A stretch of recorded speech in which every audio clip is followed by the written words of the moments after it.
My name is Chase DiMarco, and welcome to the Medical Student Summit. We have a lot of material to cover here.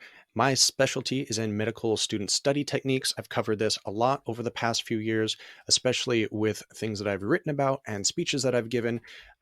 I also work with students as far as finding clinical rotation. So basically, anything from the pre-med to residency learning arena is something that I've spent a lot of time researching in the past couple of years. I also have a graduate degree in educational psychology and an MD candidate.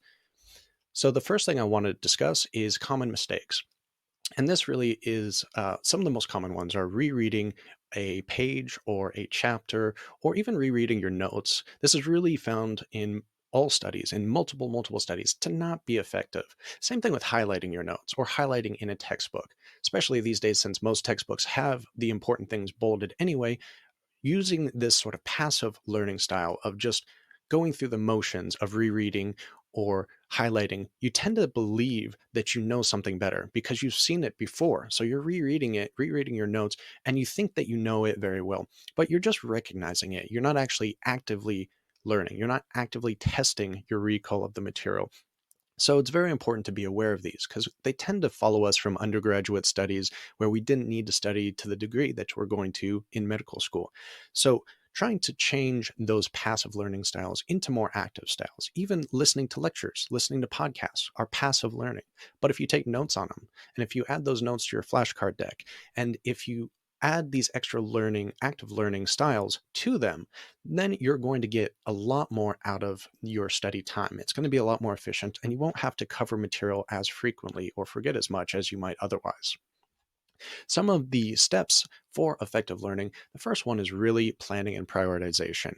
You have to plan out your day, you have to plan out what materials you're going to cover and how much time you have for that, where are your breaks, and then prioritize what order you need to actually complete them in. Is one really big project kind of you're putting it off, you're procrastinating? Well, tackle that one first. That might be the best way to approach it. And then the easier ones you can knock out whenever there's time, and you'll be less stressed come close to a deadline. Training, you might be receiving this formally in a classroom or informally with online lectures and pre recorded videos and such. What techniques are you using while you're studying? Are you taking the notes? Are you then transferring those notes into more active and spaced repetition styles of learning, which we'll go over in a minute? Are you doing self assessments as well? This could be end of chapter books. You probably have some formative assessments within your classes, the end of chapter quizzes or end of section quizzes. And of course, the board exams are something we need to be considered about as well. But the one thing that's often overlooked is the health and wellness aspect, because if you're not thinking clearly, if you're tired, if you're not exercising properly, if you're not eating properly, it affects your ability to remember. So you're going through the motions of learning, but you're not actually learning as effectively as you can. So be sure to be healthy. When it comes to planning and prioritization, there are a ton of skills that we can go over, but I'm going to focus real quickly on SMART goals, and that's smart, measurable, attainable, relevant, and time bound. So this isn't your general goal setting at New Year's Eve or something along those lines where it's, oh, I want to do this someday. No, you want to set an exact goal. I want a 98% on this quiz on this day. And there you have a specific and measurable request goal, and then it's relevant to whatever you're doing because it's a quiz you're taking and it's time bound. It's on this certain day, whether you're doing your own self assessment at home or if it's an in class assessment. Forming habits is great. You can habit stack and become very productive that way. The most important thing to remember about building habits is make bad habits more difficult, make good habits easier. Put obstacles in front of your bad habits. For me, that might be hiding the TV remote or unplugging the TV. Then I'm less likely to go watch TV because it's a hassle afterwards. Whoop, the wish outcome obstacle plan is another great one that I'd love to go into great detail about. And it really focuses on, again, setting your goals, your wish, and then what is the outcome you want? Picture what obstacles can arise there. You don't wait until you have a flat tire to get a spare tire. You've planned that ahead. You've seen that obstacle before.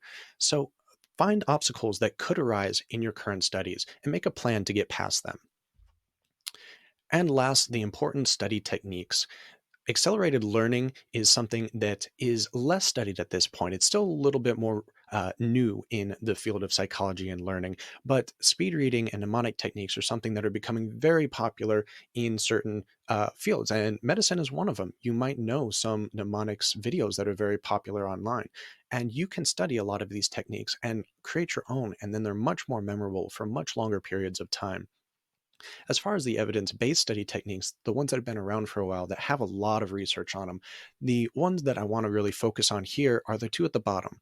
That's spaced retrieval or spaced repetition, and that comes from two different types. Spacing effect, which is spacing material out over time, so you're not cramming for an exam right beforehand, and then retrieval practice. And this is where you're not looking at notes or some sort of primer to make sure you actually know the material. If you're reading it off your notes, then yeah, you think you know it, but you don't actually know it that well. It's only when you see a flashcard or something like that where you have to recall it out of memory, you have to recall it when your eyes are closed, can you actually assess if you know the material properly. So you can use a lot of space repetition software for this. Anki is very popular for that. I do highly recommend that. You can also add mnemonics into your space repetition. And then deliberate practice is really to get to be a master at something, an expert. And it's focusing again on your goal, such as we discussed before, but then pointing out the weak points that you might have currently, and then finding out how to get past those weak points. By focusing on our weak points, we're going to make the greatest gains in our knowledge or our skill or whatever the topic is. So, and then from there on, you want to find a mentor when you hit a plateau or when you can't figure something out. You just find someone that knows more about you, learn until you're as good as them. Then find someone that knows more about you again, and you keep learning until you're the best at whatever it is that you're looking for. So I'm about out of time here. If you have any other questions or would like to know more about any of these techniques, feel free to reach out to me, chasedimarco.com/media, and enjoy the rest of your summit.